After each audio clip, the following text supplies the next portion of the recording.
back to another LinuxGameCast Weekly, the show that covers the latest Linux gaming news, reviews, how-tos, and most importantly, whatever the hell else we come up with. This week, Mighty Number 9 is available for pre-order. Expect it sometime in 2016. Possibly. Maybe? Question mark. And Unreal Tournament resurrects Facing Worlds. That's right. F you, free time. AMD takes after our esteemed competition, tries to erase slip-up from the internet. Good luck with that. It's not the size that counts, but we take some time to compare the size of Gabe's areolas. And Unity releases a new Linux build.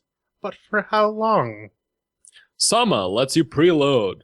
If you've lost your mind and pre-ordered it, there's a new version of FGLRX in the wild, only instead of memory leaks, it had game announcement leaks. KOTOR 2 has some rad new achievements. They're so full of YOLO swag, I almost bought a cap and some bling. I've been Stone here in Athens, switching the bits, making this nightmare fuel, joined every week by our team Canadian podcaster. I didn't have a burp. I thought I was going to burp. That failed. So you fail, sir, and all over place won't you go. A man who's been pre-gaming, drinking just a bit with early. booze. And together with Chat Realm Dynamic, the trolliest of trolls, the worst of worst, the zombie demon hordes, they are there, and together, we form a bit of a cocaine Voltron. Before we get started, we'd like to see what's going on in each other's life organs. J-Baby, what's up? Not much. Just work with our PCI audit.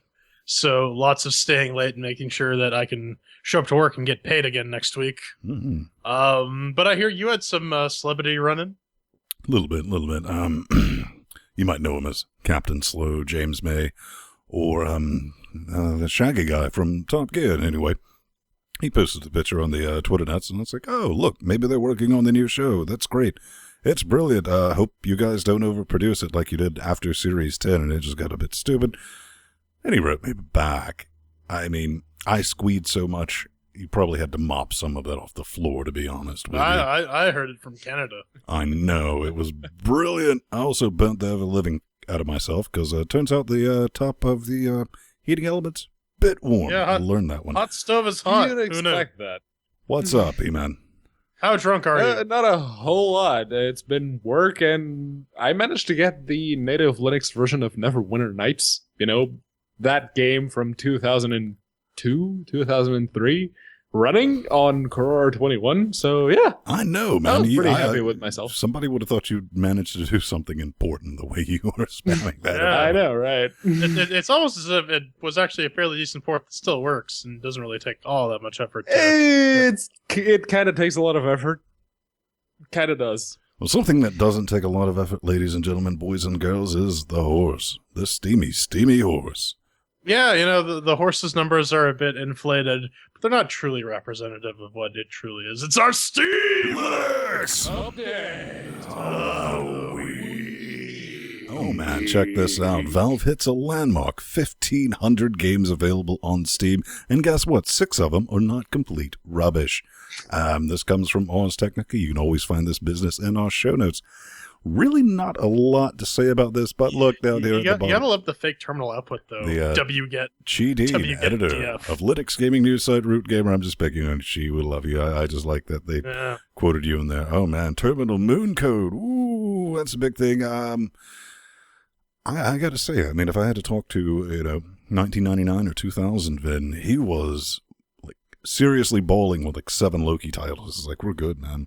Total with that business. But now I have like 325 games available in my library. So I'm kind of happy about that. You guys have any thoughts on this? Yeah, we need some Steam machines so that we can actually get more big name games on the platform. That would be nice. But I gotta say, I wonder how this article would have turned out if they got Morty, a Sandy quote as opposed to a Che quote. No, I'm not even going to down that road. Next! All right, well, someone got the Steam controller, and he's showing it off in comparison to some of the other controllers. This was a post on Imgur about a week ago, actually. And he got his Steam controller early in the mail, so he's comparing it to the Wii U controller, the PlayStation 3 controller, and the Xbox 360. So if those of you who wanted a banana for scale, here is your banana for scale. I'm really digging the battery placement on that. That was pretty clever. I did like that. That was. I don't really like the fact that it's not USB chargeable. It has the USB port there. You'd think, maybe you could plug in, maybe you could like plug in rechargeable batteries in there and it'll fucking charge it. I don't know. Man. It's kind of something I'm genuinely worried about. Is the wired version just has a mini USB connector, and as anybody who has a billion fucking tablets or devices like I do, those things wear out with a quickness. So, yeah. Peanut, you had some issues with the size, though, right? Yeah, I did, because the buttons, let's use this NVIDIA Shield controller as an example. I need a banana. The ABXY buttons are actually located at around the same place that the right analog stick would be, and I can't, I can barely reach it if I move my hand all the way right here. But there's a pretty big flap in the way. I don't know. I'm pretty sure that my thumb would not be able to reach that. The DualShock 4, on the other hand, looks considerably smaller. Completely taking this out of context, he is in fact holding up a Steam Shield controller. One interesting point is Flibbijibibibo, Ethan Lee, has been streaming some stuff on his Twitch lately, where he is trying various games out with the Steam controller to see how they run. So that's interesting if you want to see how it performs with games like Super Mario 64 through emulators and whatnot. Check his stuff out. But now for the closest thing that any nerds will see in terms of balls on Merle Dandridge. This is from Neil Druckmann from Naughty Dog Studios. You might have heard of them. They put their, was it Naughty Dog or Sucker Punch? I don't remember. I think it was Naughty Dog. Anyway, he says, what did he say? Yeah, this is a picture of the chick who played Alex from Half-Life 2 in a mocap suit, and he's all like, look, Valve, all I'm saying is if you give us the Half-Life license, we'll take care of the rest. These are the same guys who did The Last of Us, which was a fairly critically acclaimed game starring, was it? I don't think it was Ellen Page, I think it was Ashley Johnson, but anyways. Yeah, it looked a lot like Ellen Page. Yeah. I don't know. The first thing I thought when I saw that, I was like, oh, right. So it would be Windows and console only? That's how it works? No, Pedro had it right. It was a PlayStation 4 exclusive. These guys PS4 exclusive up to 30 frames per second, because on that example that Jordan gave, The Last of Us, it could not hold 30 frames per second, even on the PS4. It was pretty bad. But, you got a cheeseburger in paradise, Sven. Take me down to Paradise City, baby. Postal 2 Paradise Lost, released for Linux, 5010 update for Postal 2, and check that out. That's definitely a thing. This came out a couple of months ago, right? Yeah, we threw some chairs at it. Well, not this. The Postal 2. Yeah, if you're wondering about it, it's the DLC. You already know what Postal is. It's been around for billions of years. It's currently on sale, 50% off, $3.99, regularly $7.99. What is it? You never heard of it? You can get the whole kit and the caboodle for like $5 too. Yeah. You just throw this business in here. I mean, it's a new take on, not really a new take, it's DLC, extended content for a game that's probably older than some of our listeners. It doesn't say that it runs on the Linux, but I can guarantee you it does. But here's something I want you to tease your brain organs with, gentlemen, because I definitely thought this is probably a good idea or a good example, at least in my case, of why you should release things simultaneously. Because when this first came out, and this DLC for it, and it was kind of picked up by the media, it's like, oh, this ancient game, and oh, it's still wacky and all that, and had the hype around it. It's like, yeah, all right, maybe I'll have a go with that. But, it's been several months later, and I don't really care about it. I mean, even though it's on sale and $3.99, that's just like, I'll just pick that up. I mean, it's cheaper than a cup of coffee, but I'm just not really going to bother. That's what I call the Terraria syndrome. It takes so long for the Linux version to come out that by the time it does, we've kind of lost interest.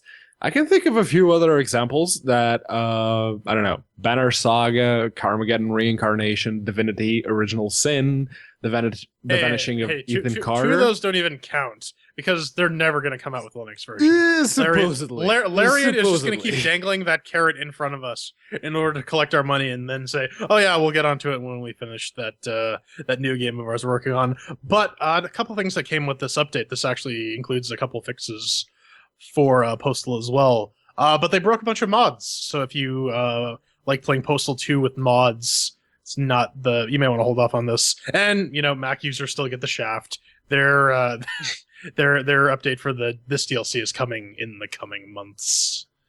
But, speaking of DLC, some folks actually know how to do it right. Yes. DLC for free for Victor Vran. And this is basically a patch. It literally qualifies as a patch because the only thing they added was a new weapon class, which is a tome. The tome of souls. Yeah, you get a tome and you cast some spells and you can teleport and you can do a couple of other things. That's it. But hey, as long as it's free, I'm not complaining. And you got to admit, Victor Fran's a pretty interesting game. We still need to do some PvP in that business. I think that'll be interesting to give that a shot. But we definitely want to scream at that. But let's talk about some achievements. Free shit. Yep. So, achievements. Aspire released a bit of news this week saying that, hey, there's 20 new achievements for Star Wars Knights of the Old Republic 2. And I was reading through the list of achievements, and I'm like, I'm surprised there isn't actually a 420 Blaze It achievement, considering how some of these achievements are named. I mean, let's give you an example. A couple of examples. Dancing Queen. Sampile Strikes Back. Yes. Silent but deadly. Let's blow this place. Finders Keepers. Yeah, these are pretty weak achievement names. But, I mean, it's really just math. Who cares about achievements? People who like showing off their EPs. Like, oh, god damn. I said no burping before, now it's coming back with a vengeance. God damn. Stay down. It's kind of interesting, and it's good to see Aspire getting back in. I mean, releasing something that old, bringing it up to modern standards, making the game playable, that was a good achievement. Yeah. And, tagging the community, which kind of happens when you say, hey, community, come up with that. And I'm sure that was like the PG version of what was actually... Yeah. Big, hairy Wookiee dick. That's an achievement for you. But up next, it's time to get Mighty Mighty. Mighty number 9. It's a 2D side-scrolling. It's fucking Mega Man. They just couldn't call it that because Nintendo... Yeah, it's actually the same guy who originally designed Mega Man. Yeah, they did the Kickstarter. They got it funded. It was pushed back. This was supposed to already be out, but it is coming soon. Q1 2016, so they say. Do not pre-order. It's 19.99 wet stinky multiplayer co-op, no online.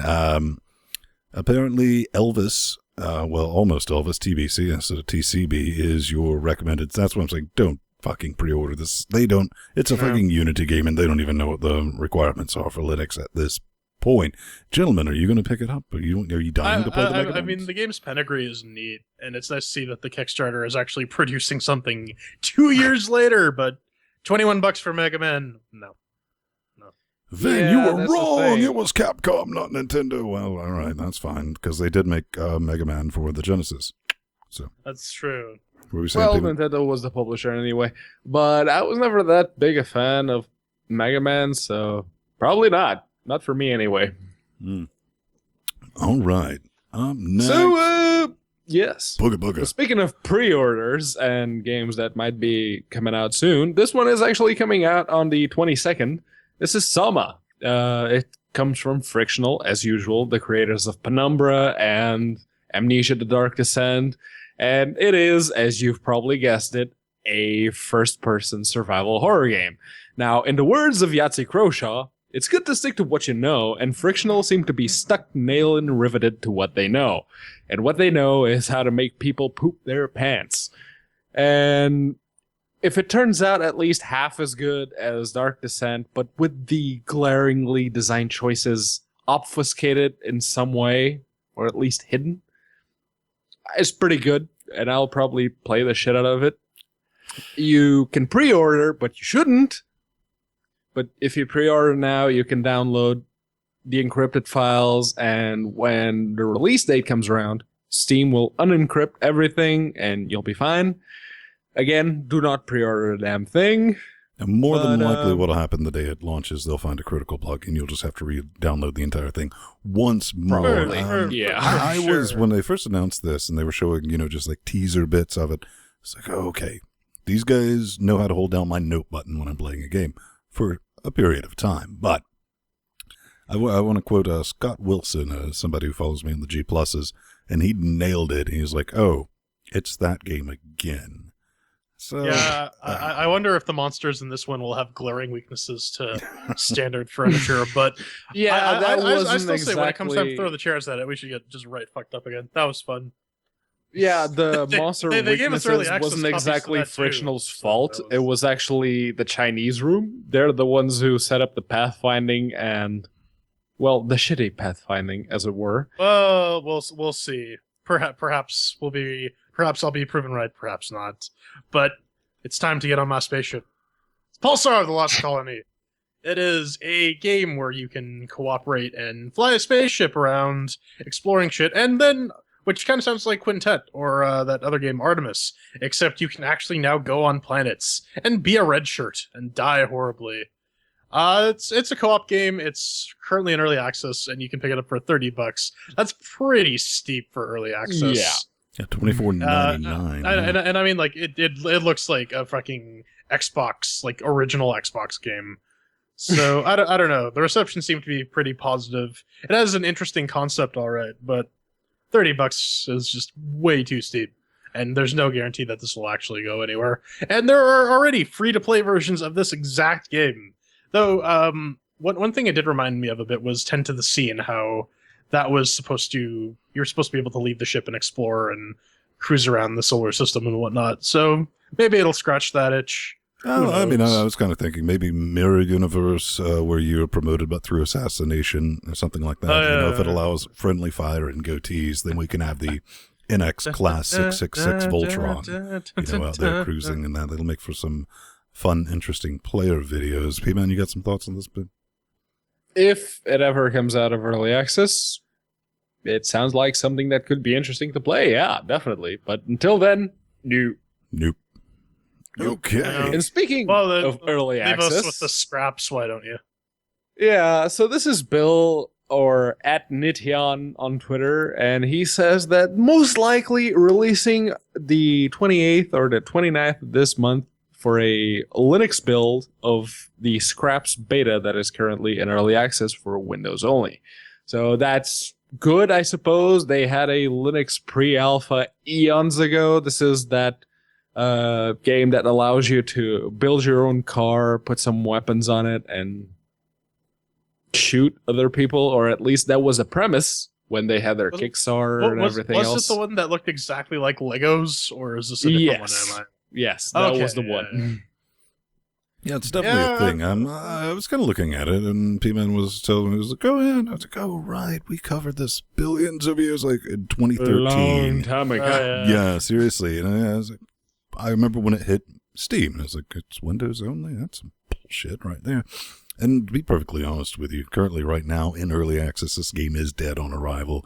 With a $14.99 early access price and a completely empty multiplayer. Steam Spy doesn't even recognize this thing's existence.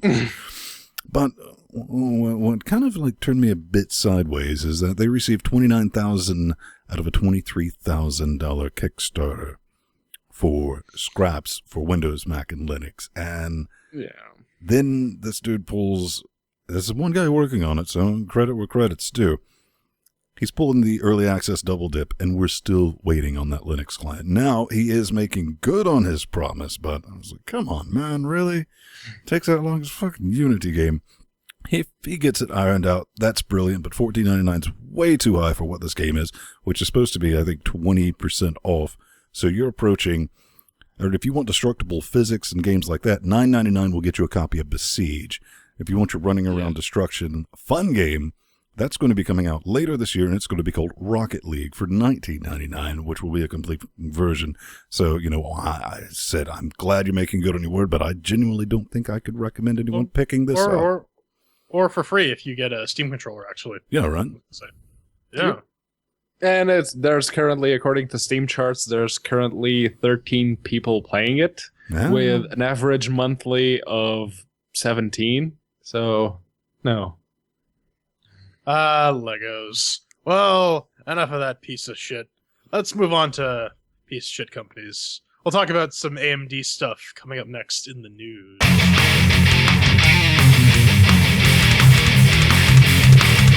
Ladies and gentlemen, boys and girls, this would usually be the news segment, but before we get to that, we'd like to thank some very special people who gave us some wads of cash this week. Yes, and our avenue of choice for wad of cash delivery is, of course, patreon.com/LinuxGameCast. That place where you can go to give us little crumbs of money every episode, and it helps with the production. Running Linux gaming podcasts are expensive, you know, and despite the fact that we're all independently wealthy, we want you to foot the bill because fuck you guys, we hate you. We're kidding, we love you, and we have a bunch of goals and backer bonuses to show you how much we love you. If you donate 5 cents a show, you get access to our Let's Plays a week before everyone else does.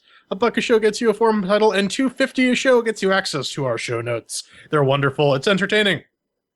You get to watch the sausage as it gets made. But we got some new donors this week. We got Justin. He's a new fella.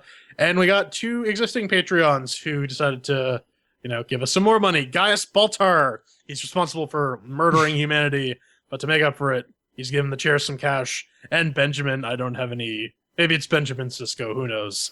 But let's get into this AMD-apalooza. Well, just one thing I want to mention is we're less than, what is it, P-Man? Like $20? Less than $20 away from... Oh, no. We're $12.50.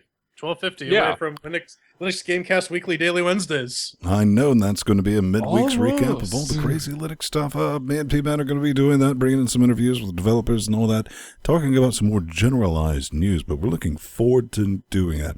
And here's something I kind of want to point out. It's kind of about numbers. I mean, that's when I say 5 cents. We do mean just like 5 cents, kick a spear and all that. Is, if we can get that number of like 1,000, something like that, I want to be able to walk to a production house and be like, this many people are paying for not a gaming show, a Linux gaming show. They're kicking us quid. Don't you think it's worth maybe porting your damn game for, son? I mean, that's money in the bank.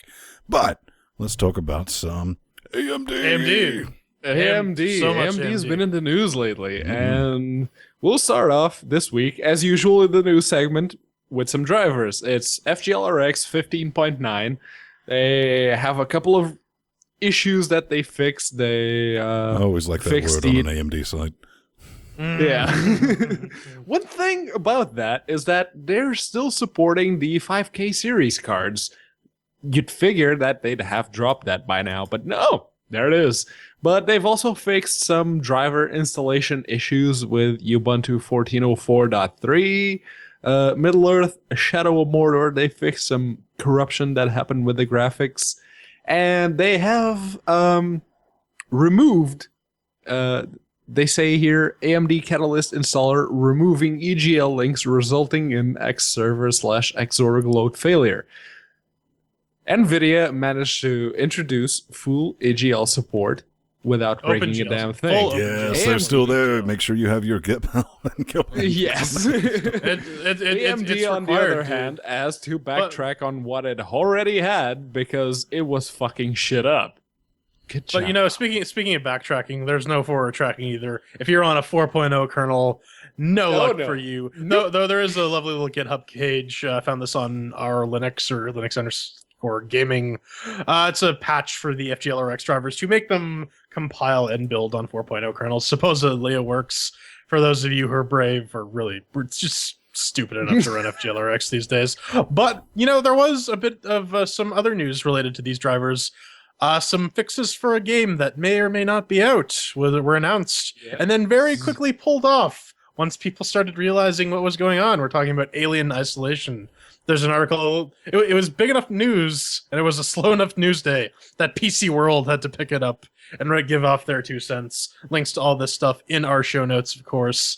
But they had some. They made some mention of optimizations and fixes for stability for Alien Isolation, which we kind of knew was coming to Linux. We had Steam depots indicating that But oh no, we can't tell anyone that until the official announcement. So That's exactly what blew my brain organ apart. I mean, I had to write in the show notes. This was like the headline I would write if I was writing that. Fearing reports they might actually give a flying fuck about Linux drivers. AMD nixes an update for a game that is currently available on everything, period, released October 7th, 2014. I was kind of joking in the show notes. I know why they did it, because whoever's porting the game or whatever, maybe it's supposed to be put to the Steam box and Secret launch. Under NDA or like, something. yeah. Not that everyone's already seen that in Steam DB or anything, but yeah. Shh. Don't tell anyone. Yeah, that's what Alien Isolation, Blink, screen or corruption observed in the main menu games. One thing this does kind of give me genuine hope, little tiny genuine hope, maybe so much, is they might be functional and playable on launch. I don't know. Maybe It may be more of Valve smacking Sega around saying, "Hey man, you kind of cocked it up with your past couple of games. Make sure it fucking works on our console, or else you're gonna lose that console market monopoly that you seem to like so much." Now, I see that, P-Man, you put a video in here, and I have not clicked it, but I can guarantee all of Chat Realm it's a Jim Sterling video. Yep, Yeah, it is. Okay, It so is a Jim Sterling video from No one 2013. cares, Pedro. moving on. Yes. So this comes from Ars Technica UK, and they say that AMD's outspoken plucky underdog routine is doing more harm than good. And they go on a little tirade about how AMD playing the underdog is actually hurting the company. But there is one interesting bit. You see, about 75% down, they say that Roy Taylor's Twitter account, aka gone. Captain Eyebrows. yes, Mr. Eyebrows, is no longer on Twitter. You may have known him as AMD_Roy. Or as Strider guy? will shortly point out in the chat room that he used to work for NVIDIA. Yes, he that's- used to work that's for true. It's NVIDIA, true, he and he did. worked for a bunch of other companies before then. He got But yeah. ejected from there, and now he got ejected But from the biggest thing AMD, is the controversy about this. Let me see. Yes. Can I get the embiggened version? Wiscott said, I love AMD, but it's unfair and wrong to deny the tech report. And basically, they sent out some R9 samples, the nanos, to people who are like, it's like there were plenty of fair reviews to read. Now, you might want to take this with a grain of chainsaw, but I was even listening to Ryan at a PC Perspective, and he's like, I actually got a nano. He's like, I didn't think they would send me one because they kind of shit all over. Just being honest, I mean, doing their whole thing, with the frame rating and all that. But he was even talking about other websites that do hardware reviews like that. And he's like, I'm kind of fucking perplexed that, people who were genuinely AMD friendly did not receive samples of the R9 Nano. And he was like, this just doesn't make sense. And And it's fine. Implying that some outlets may not be fair in their reviews is all fine and dandy. Until you're the corporate VP of external relations, at which point you have to, I don't know, you're literally at that point, if you're accusing people of not having fair reviews, you're literally shitting on those outlets that can actually help your company, because AMD is in the shitter right now. AMD has a lot of legitimate problems with their hardware as well. And so people voicing this and people informing the market about it is a healthy thing, and you can't just go denying outlets that you don't necessarily agree with access to hardware to get in the interest of getting fair reviews on your side. I mean, I know Intel likes to stack the deck on these artificial benchmarks, but don't go playing. I mean, there's definitely things like that. I mean, just to put a bow on this conversation, I mean, AMD Roy was kind of a controversial figure. He was an asshole. Yeah, just ask Oren. Oren was like, so what about Linux? It blocked. I even heard Radiant Roy has blocked Oren. Wow. Radiant Roy has blocked everyone, though. That guy is getting out of control. Definitely a thing, but here's the dice. Just to close this out. Yes, early sample reviews, they don't get that, but it's like us. I mean, if we don't receive a copy, like gratis of a game, we're just going to fucking buy it. We're not waiting on it. I mean, when it comes out, we're going to get it anyway. Can't really do that with R9s, though. Yeah, well, that should get expensive. That's a whole other conversation we'd have to have. But ultimately, people are going to buy it. You're just putting off the inevitable. Up next. Yeah. Tell me about it. Yeah. So, the place I used to work at, CDOT, hosted the Xorg Developers Conference because the guy I used to actually work under was a major X developer back in the day. But some folks from AMD, which are also in the area near where I work, came and gave a little talk, and I threw the YouTube link to the talk in the slides as well. In short, the future for open source for AMD on Linux does not look very good. They're saying for Vulkan, they have a proprietary implementation. They're not going to actually try and work with the Mesa folks to have a fully open source version. For now, they say it's going to happen in the future, which, you know, considering AMD took what was that, like 5 years to fix that VLC bug, Pedro?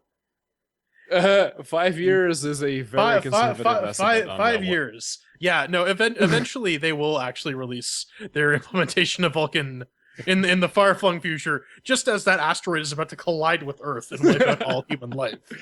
But yeah, a lot of this is just stuff we already knew. They have no real commitment to open source under Linux. It's just more, we don't want to actually have to support it, so let's shirk as much as possible to the community. Oh, wait, we have a bunch of proprietary code that we need to implement. Let's just keep it in our hat and keep pumping out underperforming shitty drivers that don't really work all that well and crash your programs. Jordan, you clearly have not visited our AMD. Do not go to RAMD. Do not. If you value your mental sanity. Pedro, Ben, I have visited AMD. I know what the fuck goes on there. So. Oh, God. Okay, let's speculate, ladies and gentlemen. The Witcher 3 developers denies EA takeover rumors. CD Projekt Red addresses talk in its acquisition discussions. This is from all aboard the rumor train. Whoop, whoop. Choo choo. To put this just straight up, somebody anonymously wrote and said, "Oh, there's a bunch of EA critters crawling around our office right now." And it's like, I'm not saying an acquisition or anything like that. It's just kind of ballooned, and the guys from CD Projekt Red came out and was like, "There's no way. This is not a thing. It's not going to fucking happen." My only thing about this, and I have no reason not to believe CD Projekt Red, but if EA was thinking about that, because a lot of people was like, okay, well, they just released Witcher 3 and they don't need it. And it's like, that's exactly why EA would get in there and try to fucking buy that property and take it to the cliff and go and dump it with all the other developers that they've... GOG is just going to merge with Origin. Right. But... business-wise, how it works is if you're doing any type of acquisition talks, not necessarily if you're just in talks, you are NDA'd to hell and back because the company thinking about acquiring, you have to open your books up to that company. And so they have very private information about you, and shit like that usually comes with like hella fines if anything leaks out. So I'm just saying, I don't think this is true. Even if it was true, they would have to deny it from top story to bottom story, period, blanket like that. And ultimately, even if EA did buy out CD Projekt Red or what have you, whatever happens, that wouldn't change their outlook towards Linux, which is basically still fuck those guys, fuck them in their stupid basically higher virtual programming. We're done. Hey, Brad, we're still waiting on that Witcher 3 Linux board, Brad. Come on. Yeah, I know. It came with my 980. What the fuck, guys? Come on. But speaking of the Reds... Not the bees! CD Projekt Red veterans launch a new studio, Wickerman Games. Bees. That is right. Never mind. Oh, thank you. Okay, well. I got confused. Okay, I'm sorry. Founded in February this year, the studio aims to make games that nobody seems to be making. Two developers are inspired by pen and paper RPGs and aim to merge what they love about such games that Pedro hates. Yeah, that's the thing. So much butter. From my experience with pen and paper RPGs. I mean, I'm just saying. Get arguing over whose turn it is to order Pizza Simulator. That's a computer game I could see coming out of that. Monty Python Reference Maker 2015. That's another one. Secretly harboring feelings of scorn towards your or some of your mates simulator. That's another one. Argue with the DM over misimplementation of rules simulator. And another one. So Am I getting close? Much butthurt. It's Pedro realizing that, oh wait, all my D&D groups were shit and I shouldn't have been in them. No, but I mean, when people say we want to capture the pen and paper experience and bring it to video games, that seems like a pretty lofty goal. Lots of RPG companies and lots of RPGs have tried to do this. You got Knights and Pen and Paper. You got that one dungeon quest thing with like the dice. It's a Steam Early Access game. The name of whom escapes me. It's a fairly lofty design goal. One of the reasons why is you can basically do anything in a pen and paper game. You are limited to what the engine supports in a CRPG. But maybe they can bring some of the storytelling experience or some of the humor. Who knows? Is that like the same Chris Hardwick as in like the Nerdist Chris Hardwick? I don't know. The only thing I'm thinking about, if you're bringing pen and paper experience, if I'm reading between the lines, they're only going to release games for the iPad Pro with the iPencil. Yes. You know, yes, his Steve and Jobs. it's that Chris Hardwick. But you know, speaking of all-consuming hive minds, Hashtag giraffes. Hashtag giraffes. Yeah, Unity has pumped out a new version of their editor for Linux, and it has some funky stuff going on with it. They fixed a bunch of crashes, especially if the XTG user is not configured. They have some Unity asset store fixes, just some general maintenance from complaints that people have been reporting. So I mean, it's good that they're maintaining this, but the question still remains: for how long? Unity has come out and said, this is an experiment. We're going to see how much we can do with it and see if we can support it. We haven't really been hearing much of the feedback, but mind you, it's only been a couple weeks. So, you know what? Here's the thought. If you have some hate mail, if you've been using the Unity engine under Linux, send us some hate mail. I guess at the end of the day, we're all wondering if we can save Unity. Yes. Speaking of saving games in Unity, yes. Ryan Nielsen, he writes this nice little thing here. This is basically an interpretation of a script for from Unreal Engine 4 Talk English Ven, because it's a bit mental that Unity does not have a pre-made implementation for this. So you're looking at this business here. I mean, you have to use the binary format if you don't want players cheating using just a text editor. Unreal Engine 4 has a built-in support for save games, Brad. Unity really does not. This is something similar for Unity, and I'm totally not currently playing around with the Linux editor under Linux, and that's just a bunch of lies. It seems like a weird oversight for Unity, though. You'd think that they'd have like some built-in save game object. That kind of sounds like a thing that you would have if you're making a game engine. Although, if you think about it, it would certainly explain a lot of the shitty Unity ghetto that we're currently getting on Steam. Yes, well, not even pre-built game saves can save. It kind of helps explains your progress will be saved once this icon appears, because fuck you, that's why. Yes, so, and the icon never appears. It doesn't even render. It's back. Unreal! It's the capture the flag, build release notes. And they've actually introduced a whole new bunch of stuff into the Unreal... It's Facing Worlds, Pedro. Yes, the Unreal tournament for... settle down, then. Put your pants back on. I need space mayonnaise. They're actually calling it the pre-alpha now, so we're getting there. Slowly, but we're getting there. They've introduced a couple of new maps. They've revamped one of the old maps and called it the CTF Outside, or it's something with the Titans. I don't know what they're calling it, but I think the big news, and this is what Ven was drooling all over this week, was the fact that they introduced the Pistola Battlegrounds capture the flag map back into Unreal Tournament 4. That was the big one. You know it. Ven's already showed it. It's got the two towers, one opposing the other. It's a staple of the Unreal Engine, and it's what the people want. If you're gonna have an Unreal Tournament game, you need to have that level. That's sort of a requirement at this point. And I mean, like, it doesn't look like it looks like they took the old models and dropped it into Unreal Engine 4. That is kind of the brilliant thing about it. Go on. But I mean, ultimately, that's what the people want, right? That's Ven's clearly creaming his genes actively over this. So. Yes, I mean, outside of Rohit, you're dead to me now. Strider is probably old enough to remember playing this particular map in 99-2000, right in that area. And I was saying in the show notes, I mean, it's probably finally a map that I could beat Pedro in, because Pedro is a machine when it comes to first-person shooters. But if you look at the little video I made last night, that was genuinely the first time I had loaded it up, and I'm going to fucking play this, is I ran to the right, grabbed the sniper rifle, pure fucking muscle memory. Boom! Headshot. I was like, oh shit, they got the physics right too. Whee, squee.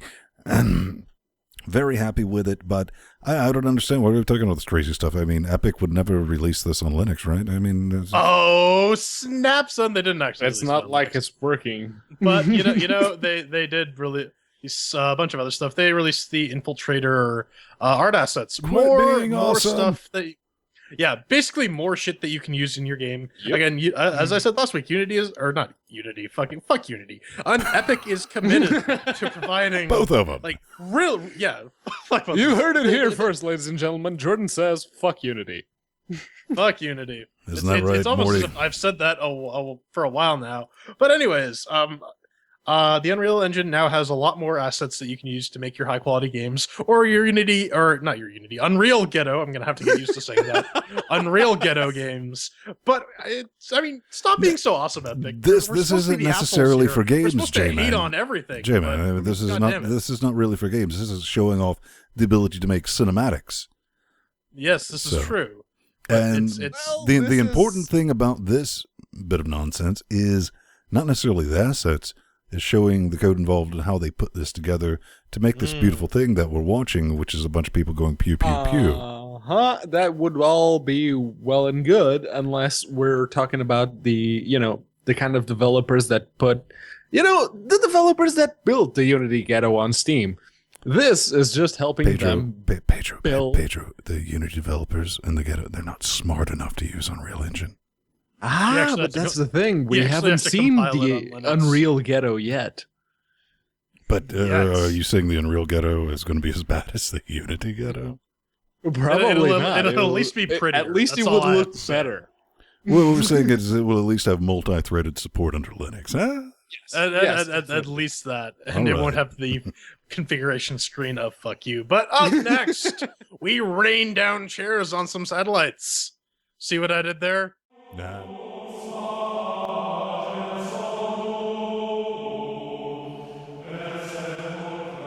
The reign of the satellites has come in contention with the reign of the chairs.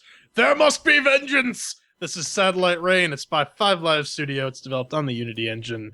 And it is a real-time class-based strategy game in an open-world cyberpunk city where you command a group of 4 agents through rain-soaked, giggity, neon-lit streaks where the law is the will of mega-corporations. This is a open-world, real-time cyberpunk RPG with some hacking elements, kind of reminiscent of Shadowrun Returns, but we'll get into that a bit later. And as full disclosure, these guys sent us keys back when this was in early access. It came out a couple weeks ago, so we're obligated to throw some chairs at them.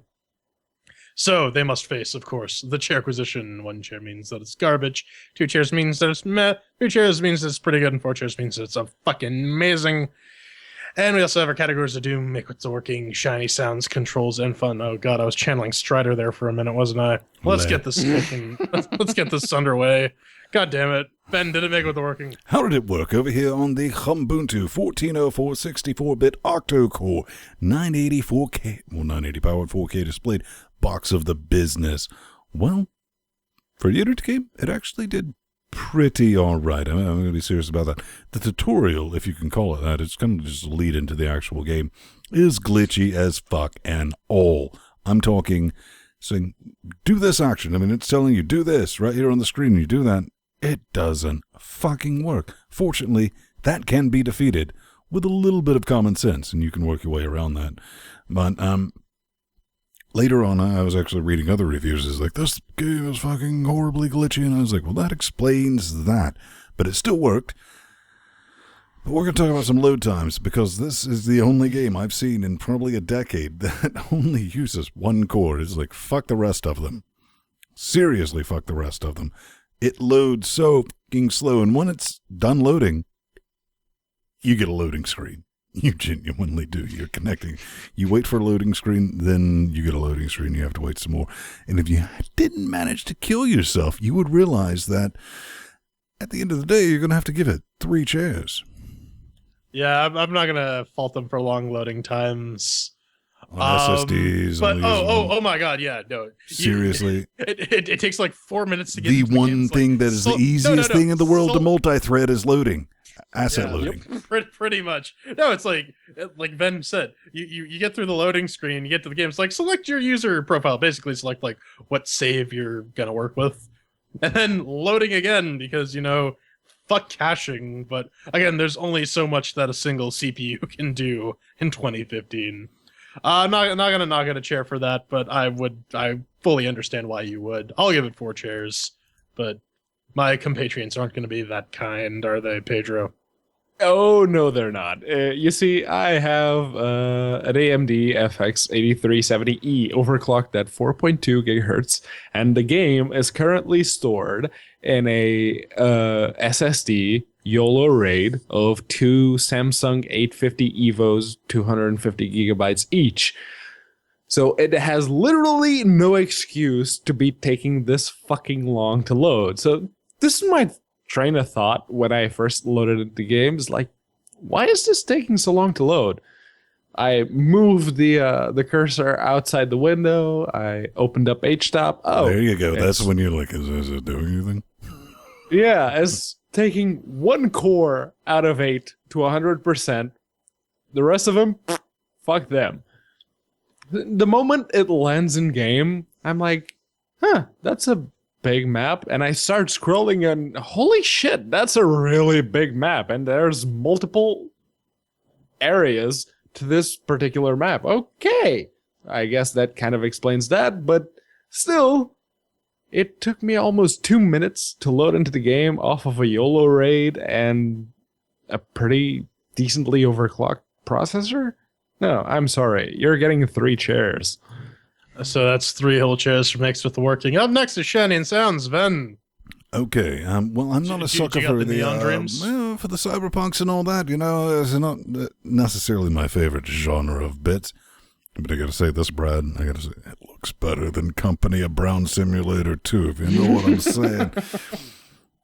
I kind of want to I'm not going to retract what I said, but this game has to be fucking hella optimized because it looks visually not stunning, but very fucking good at 1080p with everything on 11. And, the frame rate, it can kind of stutter in some complex scenes, but it's only using 1 core. I was like, well, you did some good optimization. Imagine if you used the other 7 that were available. It would probably just hold a steady 60 FERPs. That's what I'm saying. I mean, suffer, not really to complain on 1080p. I didn't try this at 4K because I figured it would have a very bad time. The sound, it works, and the voice acting, surprisingly, is very passable. So I'm going to have to give this 3 chairs for the shinies and the sounds. I tried running it at 4K. It's actually fairly playable at 4K, not hitting like 60 consistently, but that was just an eyeball. I didn't have Steam Overlay running, and they don't have their own little inbuilt FERPs counter. But it looks about as good as an isometric cyberpunk RPG can, all things considered. I didn't really notice the soundtrack. I was more focused on, oh my god, the map is but I'll get to that in the control section. But speaking of the map, it is big, nice, and detailed. There's lots of stuff going on. Even when you zoom in, I mean, even when you zoom in, like there's shit happening. You get the sense that it's like a really living world, and they're like it moves without you, and that's probably why it's maxing out 1 CPU. But I mean, geez. Yeah, I didn't really pay attention to most of the voice acting because with all those other cores free, I decided to open up VLC and play the same soundtrack again and again and again and again so that my other cores would feel like they're actually useful. One thing I gotta ask though is what's with all the holographic trees, man? Do they not just have trees in the future? 3 chairs. 3 chairs. I don't know. Do Yeah. hippies smoke holographic trees? With everything do at electric 11 hippies on smoke the holographic trees? 970 That's the show Strix, title. the game actually managed to hold up 53 FERPs consistently. It was like, if there weren't a whole lot of lighting effects and NPCs walking around, at which point the game would literally drop to like the 30s. But if there wasn't any of that, it would hold like 53. At one point, I actually started thinking that maybe it was capped at that, but no. That was just the, because if you went into the menu, you'd get like, 100, 101. Okay, all right. But I guess we can blame that on the fact that the game is literally only using one of the cores of the entire CPU. The background music is very subtle. There were a few moments where I found myself like trying to sneak by the police station right at the start of the game, and I could just hear it, and it fit perfectly. The voice acting, the woman that speaks to you over the radio, it fits because it's got that walkie-talkie filter, and it helps disguise the fact that the voice actors didn't exactly know what kind of inflection they were supposed to give to those lines. So kudos on them for that. But it's, I don't know. There's something there that doesn't quite draw me in. So it gets 3 chairs. Okay, so that's 3 chairs for Shiny and Sounds. And up next is Control. Then did you immediately go for WASD and was immediately disappointed? You know, kind of like the past 3, I played around some Dota 2. I've learned that, maybe they're going to use that, but the game was very clear with saying, okay, you're going to be using your gerbil for most of your movement. And I was like, check, I got you, buddy. If you're going to tell me how to use it, I'm going to learn how to use it. And you hold down middle click on your gerbil, you can move the map, you can zoom in and out. I was like, for something like this, it's quote-unquote real-time strategy. It's more like wait, hide, run, shoot somebody, hide, that strategy. Didn't have any issues. I mean, unlike J-Man, he's going to talk about doing the mouse movement, which I kind of get, because if you're playing a game like this at a 4K resolution, that's a long fucking drag, son, to get from one side to the other. But, like I said, you hold down the middle mouse, boom, you move around, didn't have an issue with it. I would have to make something up if I gave it less than 4 chairs. Yeah, the mouse is a bit twitchy, and it took a while to explain what was actually happening to Roommate, but he actually played through the entire game. He put it like use your hands, Jordan. Yeah. Ooh. No, he put about 60 hours into the game, finally finished it. The ending, I'm not going to spoil it, but it's grown worthy. Anyways, the mouse is a bit twitchy. So what happens is, like, if you're moving around and you're trying to move the camera to another part of the screen, at sometimes if you just move it ever so slightly, the game will just flip the fuck out and take you to like one end of the map, and you're just like, no, that's not where I wanted to go, and now my guys are dead because hail of bullets and I wasn't there to coordinate them. Yeah, this is an issue on the Windows version of the game as well, so I think that's it's not very good. Minus 2 chairs because no WASD for screen panning. I keep hitting like D and A to like move shit around. D is actually a hotkey in the game, so it activates your stimulants, which exhausts your characters so that they move slow as balls. That's annoying. So I took to like moving my keyboard so that the arrow keys are where my hand is for normally for WASD, and I was able to cope with that. But that's just not a good way of doing it. 2 chairs. Ugh. Yeah, if you move the mouse outside the game's window, it'll literally scroll all the way to the edge of the map. And it is a pretty big-ass map. I couldn't find an option to actually lock the mouse to the game window, whether it was full screen or borderless full screen window or just windowed mode. There was not an option for that, at least that I could find. But there was one thing that I found, that if you go AFK for like 5 minutes or so, the game auto pauses. So bonus points for that. 4 chairs from me. All right, so that's 3 chairs for Control. And finally, Fun. Ben, did you enjoy yourself? I kind of did, Brian. Wasn't expecting. I put off playing this like Tuesday, and I think over the week after I finally finished that tutorial level, which I noped out of 2 or 3 times because I can't finish it. It's not working like you say. I'm doing this, and I'm trying to select the gun to kill the guy, but it's not doing the thing. Then I finally just sat down and I was like, okay, we're just going to figure this out. And I did then actually get into the game. Aside from all that, this game is glitchy. It is. Anybody that you read on the Steam is like, this game has got some fucking glitches in it.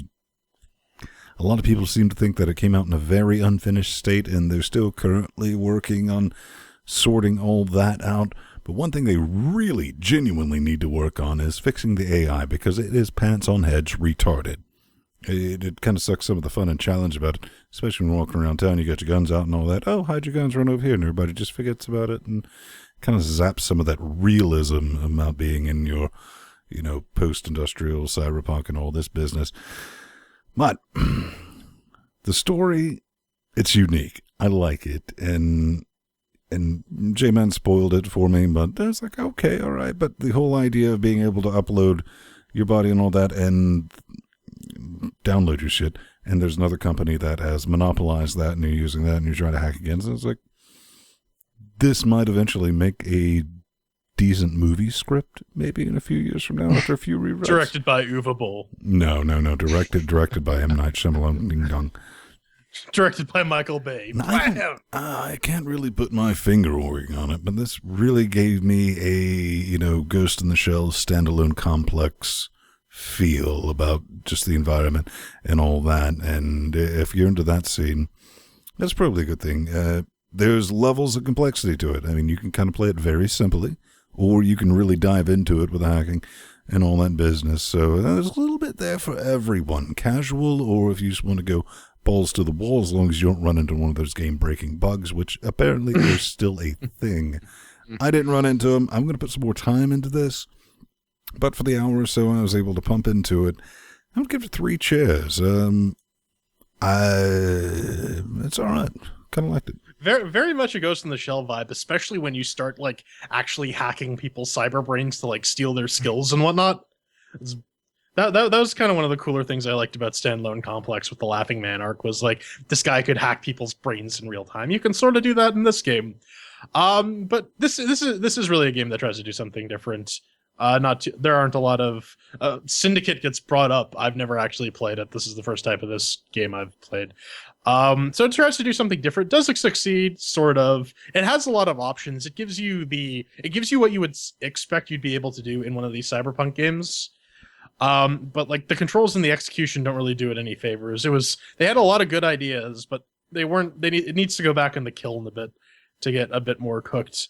The controls as well don't really help it. And the AI, is really fucking dumb, especially pathfinding, because what will happen is you say, party, go here, and then they'll just kind of waltz over there. No, run! Now go here, and only one of them will go. The one thing that consistently gets me is the stealth headshots that just does not want to work for whatever freaking reason. Nope. It's supposed to be a critical part of the game because you can take out key guards, but nope. Gotta start up a firefight. Well, now everyone's attacking for me, it got a bit crazy. It's when you get silencers and modifications. Whoa, come on, really? Yeah, and don't turn into a spreadsheet. The in-game economy is cool because how you make money is you hijack ATMs and you do the shit from Office Space where you're rounding off decimals and transferring them to a bank account. There's a lot of stuff to do. It's big. It's detailed. If they put a little more work into it, it could be perfect. I'm waiting for Satellite Rain 2. I'm legitimately excited for that. But as it stands for this game, I will give it 2 chairs. It tries and it falls a little flat, but it's still a good effort. Yeah, I don't really like real-time strategy, and I said this last week, and I'm saying it again. The setting and the overall story, I like them. I like them a lot. They seem to be selling it for a lot of people. The support character that you get in the initial party and that mechanic that surrounds it, where he gets to see everything as though you were in the Matrix. That I feel that there were quite a few games that would benefit from a mechanic like that, even if it does feel like you're cheating a little bit. The game, for me, if the game had that Wasteland 2, Fallout 2, XCOM turn-based combat, I would have been all over it. But as it is, it's kind of meh. I didn't really like Fallout Tactics. I never really played the new version of Syndicate. If you liked the new version of Syndicate, this is exactly the game that you're looking for, because from what I hear from people that have played the game, this is basically the spiritual successor to it. So, I don't know. If it's your cup of tea, go and get it. But I personally didn't hate it, but it also did nothing to change my mind when it came to real-time strategy. So I'm going to have to give it 2 chairs. He's going to give it 2 chairs, and it's going to get 2 chairs for fun. And if we tally all this nonsense up, Satellite Rain gets 2 chairs. So for this real-time strategy cyberpunk escapade, does it scratch your itch, Vin? Final thoughts? If you're looking for something like this, if you've been looking for something like this, and if you're like me, you're not a filthy dual-booting heathen, I'd say pick it up. I mean, you can pump a lot of time into this, and to their credit, I'll agree with Jordan, like everyone else in their forums is like, they kind of released this. I mean, it kind of should still be in early access, but they are ironing those bugs out. So, if it's your thing, I like real-time strategy, but you got to remember, this is not RTS like you're thinking about. It's more like stealth RTS, which is this is new. I'm going to put some more time into it. P-Man? No, I said it last week with Company of Heroes 2. It's like, it didn't exactly disappoint me. When it came to real-time strategy games, Real-time strategy. Show title! I could see where the hook was, but I don't like this genre. I really don't. So I'm not going to put any more time into it. But if you like real-time strategy, and if you like Syndicate, and if you like those kinds of games, yeah, this is probably your bag, but not for me. No. Satellite. I think it really, really captures like cyberpunk as a genre. If you're going to make a cyberpunk game, I would think that this sort of game actually, yeah, I guess you could say it's well done, but they did a good stab at it. Yeah, I mean, like, there are a lot of lessons to be learned from this game. A lot of stuff that they did wrong. I really hope they make a sequel for this. I would really want to play the game made after. Okay, we fucked up Satellite Rain 1. Here we've identified all these problems and all these choke points. Here is this awesome game that now gives you like the full cyberpunk experience. So Satellite NATO.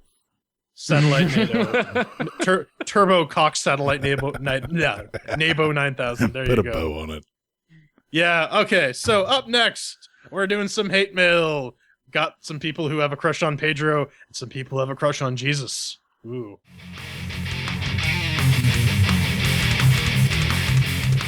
Ladies and gentlemen, boys and girls, it's the hate mail. Yep. Another week, another batch of hate mail. If you don't know how to get in touch with us, shame on you. At this point, you probably should have.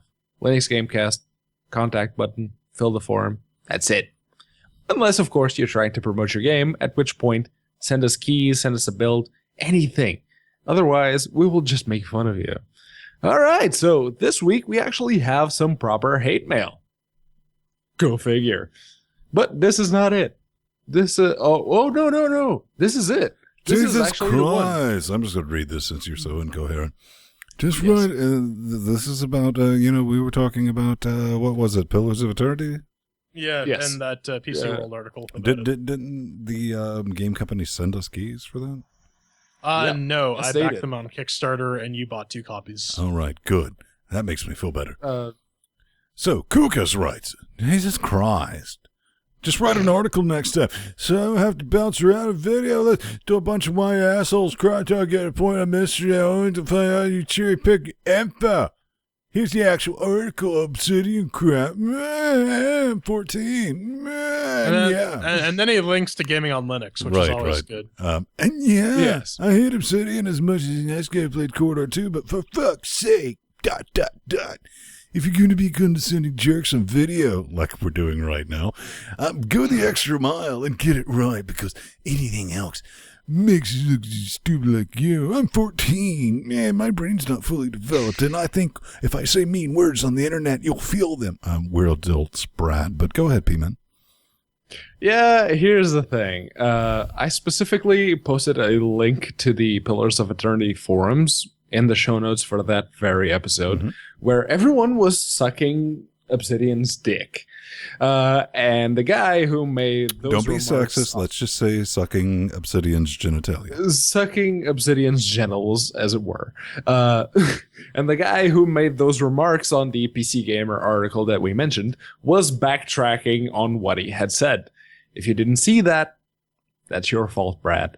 But about the cherry picking thing, you linked to an article that only mentions that very same forum post.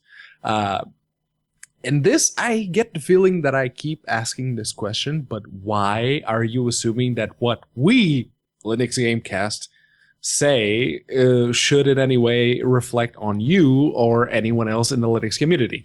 What we say supposedly only reflects on us or on insecure little shits who go on the internet projecting their insecurities on whomever comes a little too close to home.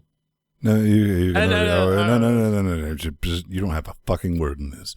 You do. You don't have anything in the fucking show notes. Says the guy who interrupts every show or every article despite the fact not having words in it. Go on. Yes, we're talking about you, but let me talk. We do need to have a conversation about what community is. Community is not everyone being in lockstep single-mindedness with each other. Those were called Nazis. Not exactly a good idea. Godwin's Law. No, I've already inducted it. You don't want that. I mean, a community is different people with different takes and different thoughts and different ideas. That's what makes community. That's what makes a community grow. It makes it original. You need people, I mean, it's like, you look at something like Linux Action Show. Okay, it's like, it's a little too goofy for me, but you got people who's like, okay, that I like that interaction and all that, and good. They're learning about Linux, they're doing that. Then you got people who's like, I'm listening to fucking some Slayer. Wait, people can listen to Slayer and not be politically correct and still run? There's a community for me, and it's like, hey, welcome to Cocaine Voltron, motherfucker. That's where we are, and we're still building the same damn community. But we're going to get to my point. First off, I'm sorry about your ADD. Okay, they have medication for that. I don't suggest it, but maybe you just want to take a little, do a line or two or something like that. Second, we reference the actual news source, not blog spam. Okay, we did it for that. Third, and I fucking quote what I said. I'm not saying don't hate on pillars. Just keep in mind, this is from a site that tends to only report negative Linux news. Now, as P-Man said, did they go back and do damage control after the shitstorm? Yes, they did, Brad. Who wouldn't? But, yeah, don't fucking talk to me about cherry picking. And just as a final point, if you're complaining about us talking about news on a podcast, you might be in the wrong audience for the type of content you want to ingest. Just saying. But up next, it's from not from Fresco, Frezzo, and he's talking about I was going to say Fresco. Courtfied. Yeah, I was going to say Fresco too. I caught that. Seems like the people behind one Kickstarter campaign got sued and lost due to not delivering. This means they seem to fail to deliver at all. But what's your thoughts on this? Does this mean we could begin to hold people accountable for promising Linux versions and then fail to deliver them? Gives a couple links to the issue in question. And Ben, you have some stuff you want to talk about, don't you? Yeah, there's a couple of things, especially with the Kickstarter. I've heard a lot of people fail to realize that Kickstarter is not a store. It's not. Everything you back is a fucking mothering gamble, period. I mean, you're investing in a dream, in a hope, in some cocaine Voltron. That is like the whole thing. The modus operandi for most software developers is to promise a Linux copy. They're going to get to it. Now, we've actually gotten past the point of them doing it as stretch goals. They were like, oh shit, they hate us for that. And you're like, yeah, we do. Fuck you, Brad. But what they do is, it's like, oh, we're going to give you Linux support, but we never got around to it. So they'll offer you refunds, to the community. And you're like, yeah, we never got around to it, but you can get your refund back. And that's kind of a bit fucked because you're essentially giving them a long-term interest-free loan. Yeah, and in a way, this is good. The fact that this went to court and they lost, it sets a precedent for this kind of behavior and its repercussions. But that's the entirety of products not being delivered. Linux ports of games are just a part of the final product. If people start brandishing the Steam hardware survey stats as an excuse not to deliver the Linux versions, like Electronic fucking Arts did, the most we can hope for is, like Ven said, we're giving them money and then they refund it, and it's basically an interest-free loan. And to speak to Pedro's point about the user base and basically saying, well, we've served 98 point whatever percent of our user base with our product, really not delivering to whatever percent isn't grounds for some sort of class action lawsuit. It comes back to what's the long-term solution to this, and that is we need to have Steam hardware in the wild so that those numbers can grow, so that we can actually start making a case saying, hey man, you promised Linux support and did not deliver. Now, instead of 1% not getting their product, 20%, maybe 30% are not getting their product, and now there's grounds for some sort of legal repercussions. Who knows? Yep. But up next, finally, the actual hate from the hate mail. Oh man, my good buddy Chad. Chad, Mr. Isn't he a Patreon? Yes, sir. Yes, he's one of those fine folks who gives us lots of money every month. To say, because earlier this week on Google Plus, I posted a little bit about if I was to upgrade to a Skylake processor, I would need around 700-ish euros. And I asked, anyone want to fund that? Please? Okay. No? All right. Fuck balls. But Mr. Longstaff himself actually replied and said, I'll give you $3.50 for every week you take off from the show. At which point I replied, okay, I've pissed off a lot of people over the years. What was it that did it for you? And he said, it's not hate. It's just you're giggling and Frank Spencer-esque humming every time you amuse yourself. Just great. To be fair, you're quite amusing in media where those don't come across. Chad, calm down, man. We get it. You have a crush on our Portuguese chick. Well, talk to us later. Send us a mail on Patreon. We'll send you a clone. You can do whatever you want with that. I don't know. Maybe we got tons of them. At some point, maybe I'll do an episode where I don't giggle as much, although I'd have to be not even very better drunk. Yet, J-Man, don't we have a couple of versions before we put the facial hair in? We do. Actually, we still have a couple with like that electrode at the base of their spine so that every time we giggle, we can press a button and he gets a shock. Ah, okay. Well, that wouldn't work because I would still be giggling at that point. I mean, long as you can deal with the erection, I mean, it's pretty neat. Yeah. That's a stretch. And on that bombshell, let's cue the music, because you can always find us around 9:30 Eastern Standard Moon Time. Check your clocks, put it in your face organ, go to the Googles, type time in Athens, Georgia. It will be available. You can always find me cleverly disguised on the Twitter nuts at Vinstone, plus Vinstone on the G pluses.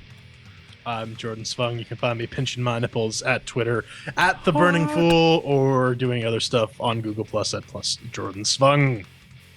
Seriously, I'm pretty drunk. You can find me at unaccounted for on Twitter or plus Pedro Mateos on Google Plus. So you're sober, Pedro. Yeah, I mean, basically, we just need to remind Pedro that's like the past 4 episodes he's done, right? I know, right? It's almost as if it's fun watching him incoherently ramble under the duress of alcohol. Who knows? Yeah, the last episode I was pretty love sober. re-editing the shows and cutting out the ums. I like how you plug in Bryan Cranston dialogue from Breaking Bad whenever Pedro talks too. You know, It's good stuff. I only do that, when I'm feeling a bit salty. I mean, it does add to the flavor. I mean, it You're makes goddamn what right. Pedro's... It gives gravitas to stuff coming out of Pedro's mouth, which instead of the usual Clarkson-esque bullshit. 5 dudes.